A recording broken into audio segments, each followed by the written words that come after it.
Salutations, one and all. This is my reaction and review to RWBY Ice Queendom Episode 4, Ice Queendom. That's certainly easy to remember. And after last episode, I think I have a fairly good idea of what they're doing with this whole Ice Queendom spin-off, retelling, whatever you want to call it. Basically, the first 3 episodes were them, telling the story of Volume 1 of the main series. And nothing they've really done has contradicted what happened in Volume 1 all that much. I mean, yeah, I'm fairly certain back in the main series they weren't ever possessed by a nightmare gram, but, nothing that's happening here is really going against what happens in the main series. Now the next 9 episodes are going to be them, infiltrating Weiss's dreams, killing the nightmare, and basically coming to a better understanding of Weiss, while at the same time helping her deal with her own, pain and suffering and just whole lot of daddy issues. Oh, so many daddy issues. And that means that if we do get a second season of this down the road, the canon will still line up fairly well with the canon of the main series. They can still do, a season 2 covering volume 2. And, it would also make sense because in season 2, volume 2 of the main series, Weiss was much less prickly, much less arrogant, much less stiff, more willing to listen to people, more willing to, reach out and help her friends. And this could be explained by, them inceptioning her, going into her dreams, and helping her deal with all her many problems and issues, and so many things she should be seeing a therapist for. But they don't have therapists in Remnant, apparently. Instead, they just, have people invade dreams and fight off monsters that way. That's actually a fairly good point. Seriously, this is an entire world where monsters are attracted by negative feelings and emotions, and yet I don't think we've ever once seen a therapist even referenced. Oh, that is some bad planning on Ozpin's part, and Ty's part, and everybody's part. Therapists should be their number one weapon against the Grim. Okay, that was a weird tangent, but I'm very excited to get into this as, RWBY and her team are apparently gonna go into Weiss's dream and find a way to save her. Hopefully. It definitely won't be as easy as it was to infiltrate John's dream and free him, which is getting to something I do kind of have a problem with. When I was first watching, I'm like, wow, they really rushed this, and, they did. One of the best things about John's arc in the first volume was that he learned to stand up, not for himself, but for his teammates, for the people who depended on him, and I would have so loved to see that in, this last episode, in the Nightmare. It wouldn't have been all that hard. Basically, just have John stand between Pura and the Nightmare, have him get attacked by it, and that makes him stronger, that makes him, more powerful, that makes him able to basically stand up for himself, for his teammates, and break free of the Nightmare. That would have been so much better, instead of just John becoming less and less of a bunny, which, weird. Very, very weird. That whole dream thing with John as a rabbit, he was adorable, but it was really weird. But anyway, now let's see what Weiss's dream is going to be. I'm not kidding. If she becomes a rabbit, I will love it. I will freaking love it. Unlikely, but I would still love to see that. Alright, starting in 3, 2, 1. Oh, okay, that actually made me jump right there. That was loud. That was very, very loud. All the snowflakes are exactly identical, exactly perfect, just like Weiss feels like she needs to be. And they don't shatter when they hit the ground, which is a bit terrifying. Oh, I love RWBY's outfit. I already love her outfit. She looks freaking adorable. She's got a snowboard. Oh, that's going to be fun. That is going to be a lot of fun to see her on. Though if this is, in fact, Weiss's dream, why is she imagining RWBY as a snowboarder? Snowboarding is a very free profession, very free hobby. Not really sure, a sport? Not really sure how to describe snowboarding. So that could explain why she's seeing, RWBY as a snowboarder. Though, when Pura, Ren, and Nora infiltrated John's dream, they just look like themselves. As much as I wanted them to be rabbits, they were just themselves. So, kind of weird. Holy mother of God above. Her scythe turned into a freaking snowboard. Oh, I love it. I freaking love it. Oh, I love it. I love her spin too. Her scythe is a freaking snowboard. That is so freaking cool. Yes, RWBY, I agree. That is in fact pretty cool. I love that smile. Also, Ruby has spent her entire life on a very tiny, mostly summery island, so how much snowboarding experience does she actually have? Can she just snowboard here because it's a dream, or has she actually gone snowboarding before? I know that's not a question anyone's ever asked, but I'm genuinely curious. Okay. I guess that could be representative of how Weiss feels that she herself is pulled in opposite directions, especially by her father, who's like, oh, you need to study more, you need to train more, you need to do this more, you need to do that more, telling her to do so many things at once that's literally impossible to make him happy. Or her dream is just trying to confuse Ruby. I'm not sure which. Also, I'm just now wondering, why is Ruby alone? Like when, John's dream was infiltrated, it was this whole team going in after him, and now it's just Ruby? Did she, Yang, and Blake get separated? Or was Ruby in such a rush that she went in, first before they could get properly set up? What the freak was that? Literally, what the freak was that? Okay, so for one thing, she has money in her pockets, even though this is a dream, for some reason. And then she threw it in the air, and a whole thing just popped up out of nowhere. With, I have so many questions about dream logic. Okay, so that actually makes some sense, as weird as it might be. This is her way of contacting Xian, the professor, in the outside world. I was wondering how exactly Pure was doing that last episode, and I guess is the answer. Before she entered the dream, she was given dream money by Xian for some reason. Okay, this is a very interesting feel for her dream. I also love this, her train was attacked by literally Blake and Adam. That's it, just two people. But in Weiss's mind, it was an entire army of these freakish abominations that is the White Fang. Oh, that is actually pretty funny. Yeah, these things are literally monsters. They have beast-like feet and hands, and they are completely inhuman. That is how Weiss views the White Fang. They even have, claws coming out of or spikes coming out of their backs. They are literally grim.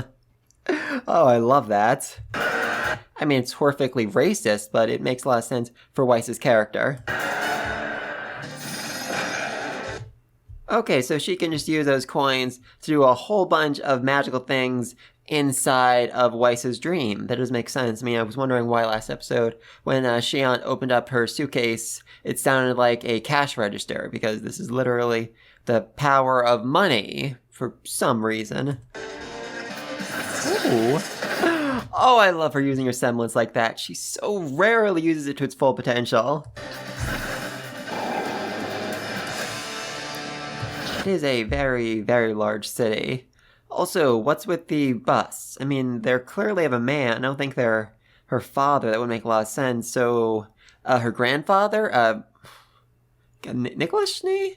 I think it's Nicholas Schnee. That doesn't sound right now. I'm saying it out loud. He was, the founder of the company. He was a real man who built it up with his own two hands, doing all the heavy lifting by himself. A very good person, until he sold his daughter to Jacques, which was a very, very bad choice on his part. You could argue that might have been the only way for him to keep the company alive, because even though he was, Real's man, he wasn't really a businessman. Okay, so it's only the two of them. Why exactly did Yang and Blake not go in? That feels like a very weird choice on their part. Also, where's Team Juniper? I mean, Ruby is there for Jock's exorcism, so why is Team Juniper not here for Weiss's exorcism? Okay, I guess if they're doing reconnaissance, it would make sense, because, Blake is a freaking ninja, but Ruby can really infiltrate any area thanks to her semblance, so sending her in alone does make some sense. So Weiss does in fact view Ruby as a snowboarder, which again, snowboarding is a very free hobby, sport, whatever, so that does make some sense, but it's still weird, still very, very weird. There's another her inside the dream. Interesting. Very, very interesting. What I feel like Ruby in her dream is like some sort of free-thinking resistance leader trying to say, you don't let me have any fun. We should have more fun in this city. That does actually sound pretty accurate. I'm actually kind of bothered by the fact that nobody knows that Weiss is being possessed. I mean, I said this last episode, but, you know, this thing has very clear markings on the human body. I feel like there should have been, you know, a school-wide search for any sort of tendrils, tentacles, or strange markings that should be, you know, identified by Professor Shion here. Not doing that was, you know, just really, really stupid on their part. At the very least, everyone should have been told, hey, look at yourself in the mirror, give yourself like a full body search to make sure you aren't covered by thorns. Oh, Ruby, that is a very, very bad logic right there. I can guarantee that you're going to run out of coins and end up in a whole bunch of trouble. Oh, that is terrifying. That is so utterly, utterly terrifying. Seriously. The eyes on the poster are literally moving, watching her. Okay. Love Big Nicholas. I guess that's the name of the robot. It also looks very similar to the, what's it called? The White Paladin from Volume 3. God. Weiss has spent apparently so little time following RWBY, watching RWBY, that she doesn't even know which way she points the gun in her weapon. Oh, that says a lot about Weiss. Okay, that is a very interesting power. She can make tummies of herself. Oh, that thing is adorable and terrifying. That is not very helpful. Seriously. Also, RWBY just spending these coins way too frivolously. She'll be out by the end of this episode, I almost guarantee it. Okay, so the stepfather, the grandfather was in fact Nicholas Schnee, the founder of the company, and a great man, besides how he selected his daughter's husband. Yeah, RWBY, if it's not obvious by now, Weiss has some serious daddy issues. Okay, and now Weiss is a bat, apparently. Yeah, Weiss is a bat. That's weird. That is really freaking weird. Or is that Weiss's familiar? I'm honestly trying to make some sense of this, and it is the weirdest thing this episode so far. Hi-ho, it's off to work we go. I mean, she has Snow White, but again, I don't think there's any bats in Snow White. Am I misremembering Snow White? Okay, also, why is RWBY working at the factory? What part of factory work is going to help her infiltrate Weiss's, you know, subconscious? Oh, you just caught Jacques' eye. Bad idea, RWBY. Happy Klein! One of the 7 butlers! So we're going to see all 7 of the 7 dwarves, all 7 versions of Klein. Let's see, Happy, Sleepy, Sneezy, Doc, Dopey, Angry? That's 6 at least, so I'm happy with that. Wait, no, not Angry. Grumpy. It's Grumpy, not Angry. Happy, Sleepy, Dopey, Grumpy, Doc, Sneezy. I'm missing one again. Bashful. I was missing Bashful. Alright. Silly's jail. That is such an overwhelmingly terrifying sentence. The best way to make the company grow is to make the workers perform cheap labor. Merciful God above. Okay, so Weiss is aware that her father is evil and that his practices, the way he treats his employees, is evil. But that is also how she's viewing things in her dream, so very weird, very, very weird. Okay, that is terrifying. That is honestly terrifying. I guess that's Silly's jail, where he keeps all of the silly prisoners.